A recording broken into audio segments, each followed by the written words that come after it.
जब ये प्रोजेक्ट हमने लिया तो हमें खुद ही नहीं पता था कि कर्नाटका के इस रीजन में जैन मंदिर हैं और वो भी इतनी बड़ी संख्या में मंदिर हैं।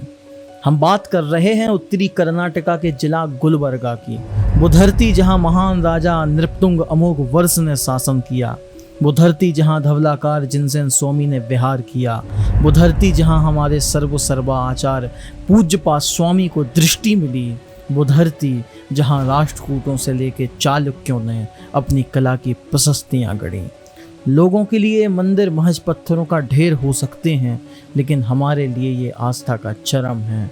शायद इसीलिए अप्रैल की तपती धूप में हम निकल पड़े हैं दुनिया को दिखाने कि जहां आप सोच भी नहीं सकते वहां भी हमारा जैन धर्म फैला हुआ था। हम आपको यात्रा कराएंगे उजरम के आदिनाथ भगवान से लेकर के कालहरंगा के भगवान बाहुबली तक, उन 18 मंदिरों की जिनमें से कई मंदिरों में पहली बार कैमरा पहुंच रहा होगा। जानकारी के लिए बता दूं कि इस चलचित्र में जिन मंदिरों की दीवारें सुदृढ़ और छतें मजबूत पाई जाएं, समझ जाइएगा वहां पर श्री भारतवर्षीय दिगंबर जैन तीर्थ संरक्षणी महासभा पहुंच गई है और उनका जीर्णोद्धार हो चुका है। तो शुरू करते हैं आज की यह अद्भुत यात्रा।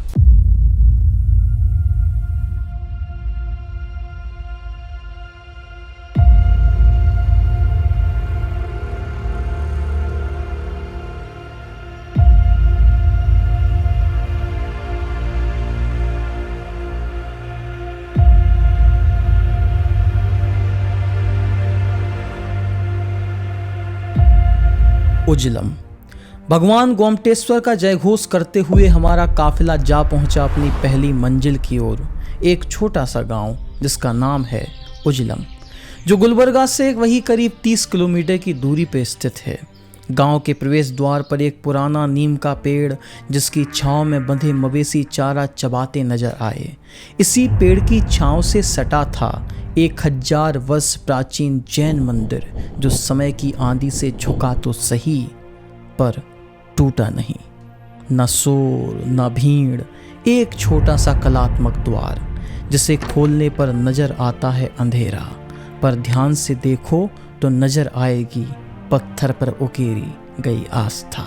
शांत शिल्पकारी से सुसज्जित भगवान आदिनाथ की एक अतिशयकारी भव्य प्रतिमा, और सबसे रोचक कि ये हमारी संपूर्ण यात्रा के दौरान हमें केवल यही एक मंदिर मिला जिसके मूल नायक भगवान देवादिदेव वृषभनाथ थे। कभी यह मंदिर राष्ट्रकूटों की छाया में फला फूला तो कभी इसने वीरानी भी देखी।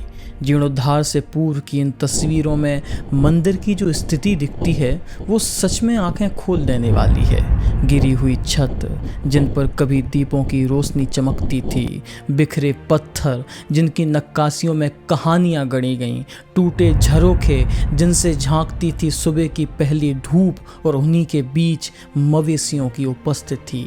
इस पवित्र धरोहर का अपमान देखकर मन व्यथित हो उठता था, किंतु तीर्थ संरक्षणी महासभा श्रावकों की निष्ठा परिश्रम पुनः रंग लाई और कुछ सालों ही पहले इस मंदिर का जीर्णोद्धार होना शुरू हुआ। शिल्प को संवारा गया, मूल नायक की प्रतिमा को फिर से उसकी गरिमा पे बिठाया गया, छतों फिर से सिर उठाने लगी, झरोखों से फिर से धूप जिनेंद्र वंदना के लिए आने लगी। दीवारें अब भी वैसी ही थीं, किले जैसी मजबूत, पर अब पुनर्जीवित हो उठी। मंदिर के भीतर प्राचीन कन्नड़ भाषा का एक शिलालेख भी मिलता है जिस पर अंकित सूर्य और चंद्रमा बताते हैं कि ये दान शिलालेख हो सकता है। कहते हैं भगवान आदिनाथ की प्रतिमा स्वप्न भी देती है। ये मंदिर उजलम का नहीं, यह मंदिर उस भारत का प्रतीक है जो टूटा, झुका, लुटा, पर हर बार उठ खड़ा हुआ। और फिर नीम की छाँव में उस मंदिर को अंतिम बार देख हमने सिर झुकाया और चल पड़े अपने अगले पड़ाव की ओर। होनसी हडिगल। मित्रों, अब हम आपको ले चलते हैं कर्नाटक की एक ऐसी भूमि पर जहां धूल में दबा हुआ इतिहास आज फिर सिर उठा के कह रहा है कि मैं अब भी जीवित हूँ। होनसी हडिगल एक छोटा सा गांव, पर उसकी गोद में सदियों पुरानी जैन संस्कृति की 2 अद्भुत धड़कनें बसती हैं। यहाँ का हर एक पत्थर, हर टूटी हुई मूर्ति मानो अतीत की वेदना से रचा गया मौन गीत हो। भगवान शांतिनाथ का प्राचीन मंदिर जो कभी श्रद्धालुओं से भरा रहता था, जहां अड़मो अरिहंताड़म की ध्वनि गूंजती थी, समय की मार से धीरे धीरे बिखर गया। छतें गिर गईं, मूर्तियां मिट्टी में मिल गईं और जहां तपस्वियों की साधना होती थी वहां अब एक गौशाला बन चुकी थी। लेकिन उस वीराने में भी उन टूटी मूर्तियों की आंखों में एक अनकही पुकार थी, क्या कोई वापस आएगा? और फिर आस्था ने उत्तर दिया। कुछ श्रद्धालु आगे आए और महासभा की अगुवाई में शुरू हुआ पुनरुद्धार का वह कठिन पर पुण्यप्रद जीर्णोद्धार। मिट्टी हटी, पत्थर बोले और मंदिर ने जैसे फिर से सांस ली। अब वहाँ फिर से दीप जलते हैं, मंत्र गूंजते हैं और भगवान शांतिनाथ की वह शांति से भरी प्रतिमा आत्मा को गहराई तक छू लेती है। मंदिर में तीर्थंकरों की मूर्तियों के साथ गर्भगृह के पास एक निषधि भी पाई गई, जिससे अनुमान होता है कि पहले कभी यहाँ किसी ने संलेखना ग्रहण की होगी। गांव में आज भले ही 3-4 जैन परिवार रहते हों, लेकिन उनका समर्पण मंदिर की आत्मा को जीवित रखे हुए है। और यही नहीं, इसी गांव में स्थित है एक और रत्न, श्री पार्श्वनाथ दिगंबर जैन मंदिर, जो लगभग 900 वर्ष प्राचीन है। यहाँ विराजते हैं कायोत्सर्ग मुद्रा में भगवान पारसनाथ, जिनके शिखर पर भी एक गर्भगृह है जिसमें बहुत सारी प्रतिमाएं हैं, और साथ ही देवी पद्मावती की मनोहारी मूर्ति जो रक्षण और विश्वास का प्रतीक है। यहाँ एक अभिलेख भी मिलता है जो बतलाता है कि इस मंदिर का निर्माण राजा विमदी सष्टम की रानी और एक अधिकारी के सहयोग से हुआ। इस प्रकार हम कह सकते हैं कि हुनसी हडिगल आज जैन धर्म का गुलबर्गा में लोकप्रिय केंद्र है, जहाँ 2 प्राचीन जैन मंदिर जैन आस्था के सशक्त प्रतीक हैं। और श्री पार्श्वनाथ मंदिर के सामने ठहरने हेतु धर्मशाला की भी उत्तम व्यवस्था है, जहाँ कुछ देर विश्राम करके हम निकले अपने पहले दिन के अंतिम पड़ाव की ओर। अतनूर। दक्षिण भारत की शांत वादियों में स्थित अतनूर का यह जैन मंदिर जैसे समय की रेत में छिपा हुआ एक अमूल्य रत्न हो। यह जैन मंदिर कोई साधारण स्थान नहीं, यहाँ श्रद्धा, इतिहास और शिल्पकला का द्वितीय संगम है। जहाँ एक और खंडित 24 की प्रतिमाएं मौन साधना में लीन प्रतीत होती हैं, वहीं दूसरी ओर जिनेंद्र प्रभु की भव्य प्रतिमा संपूर्ण क्षेत्र को अपनी आभा से आलोकित करती है। मंदिर के गर्भगृह में स्थित यह विशाल प्रभावशाली मूर्ति काले पाषाण की बनी हुई है। भगवान चंदप्रभ की ये प्रतिमा अपने अद्भुत स्वरूप और शांति से भरपूर मुख मुद्रा के कारण आत्मा को गहराई तक छू लेती है। यही प्रतिमा इस मंदिर की मूल नायक है और इनकी उपस्थिति मंदिर को अतिशय क्षेत्र का स्वरूप प्रदान करती है। मूल नायक के पश्चात अगर कहें तो इस मंदिर का मुख्य केंद्र है इसका मुख्य द्वार। मंदिर के मुख्य द्वार की ओर देखते ही मन विस्मय में डूब जाता है।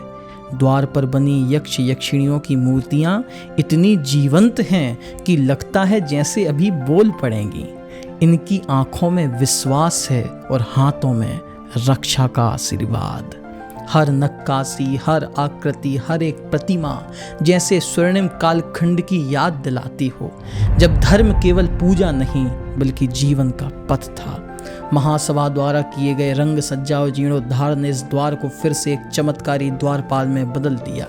आंगन में बिखरे अवशेष, एक पुरानी निषधि और खड़गासन में स्थित छोटी छोटी मूर्तियां। कुछ मूर्तियों पे अंकित 24 तीर्थंकरों की पूरी यात्रा को हमारे समक्ष रख देती है। यात्रा संयम, तप और मोक्ष की साधना की। यह मंदिर केवल ईंट और पत्थरों का ढांचा नहीं है, यह उन हजारों श्रद्धालुओं की आस्था, शिल्पियों की तपस्या और समय की कसौटी पर खरे उतरे विश्वास की अमूल्य धरोहर है। लेकिन आज तो महासभा ने इसका जीर्णोद्धार करा दिया, लेकिन आगे क्या? अगर हम अब भी मौन रहे तो ये इतिहास धीरे धीरे हमारी आंखों के सामने खो जाएगा। ये हमारी जिम्मेदारी है कि हम न केवल इसे सहेजें बल्कि अगली पीढ़ी को इसकी महत्वता समझाएं। जब आप इस मंदिर से बाहर निकलते हैं तो आप पहले जैसे नहीं रहते। आपके भीतर सब कुछ बदल चुका होता है। एक अंश उस प्राचीन चेतना का, वह शांति का, वह तप का, जो अब आपकी आत्मा में बस चुका है। और इसी अंश को अपने में समेटे हमने प्रथम दिवस की यात्रा समाप्त की। अब मुलाकात होगी कल के सूर्योदय के साथ उस महान जैन केंद्र से मिलने की जिसे हम कलगी के नाम से जानते हैं।